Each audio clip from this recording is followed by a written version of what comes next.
No, there is no guarantee. But if the spouse Is hurting.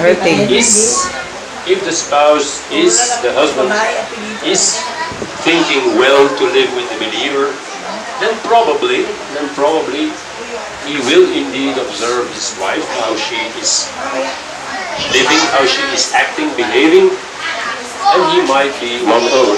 And that's something you see rather frequently, that a couple of unbelievers, one comes into the faith, and sometime later, maybe a few years later, in many cases the other until then unbelieving spouse joins the faith. These things happen rather frequently, and that's probably because these wives, or in the case of a husband,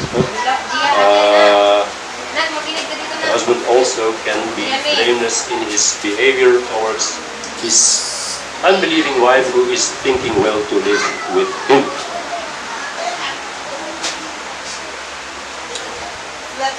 Let's continue in 1 Corinthians 7. 1 Corinthians verse 7. Verses 17 1 Corinthians verse 17. 1 Corinthians 7 verses 17 to 22. 17 to 22. 1 Corinthians verse 17 to 7 to 17. Only as Elohim has distributed to each one, as the Master has called each one, so let him walk, and so I order in all the assemblies. Was anyone called while circumcised? Let him not become uncircumcised. Was anyone called while uncircumcised? Let him not be circumcised. The circumcision is not, and the uncircumcision is not. But the guarding of the commands of Elohim does matter. Let each one remain in the same calling in which he has called. Where you were called while a slave, it matters not to you. But if you are able to become free to, rather use it. For he who is called in the master while a slave is the master's free man. While likewise he who is called while free is a slave of Messiah. It might look as if Paul is suddenly changing his topic. He suddenly starts talking about circumcision, about being a slave. But actually he's simply giving examples of continue to live, let's say, in the state that you were when you were called. First example is, well, if you were uncircumcised when you were called, well, it's okay, just remain uncircumcised. If you were a slave when you were called, well, it's okay, you can remain a slave. But if you have the opportunity to become free, that would be better. That's what he's saying.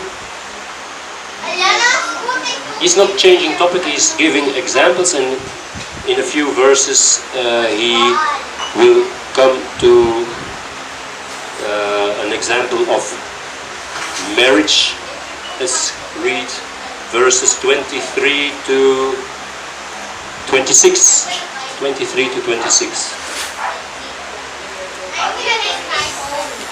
You were bought with a price. Do not become slave of men.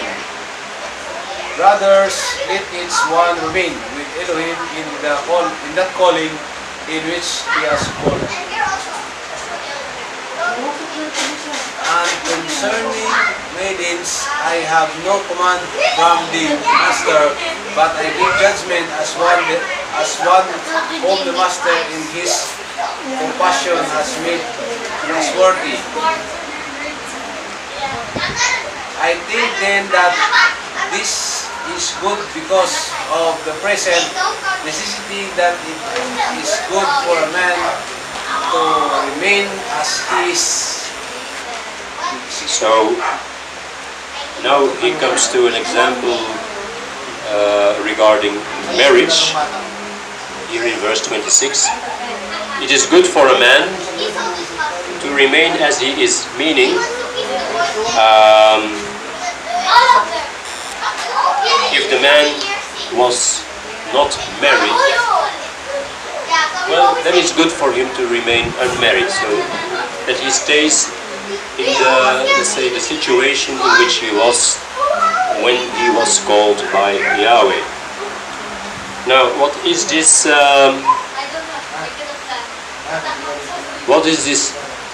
present necessity? This present necessity? Other translations have this present distress. So it's referring to this present difficult time.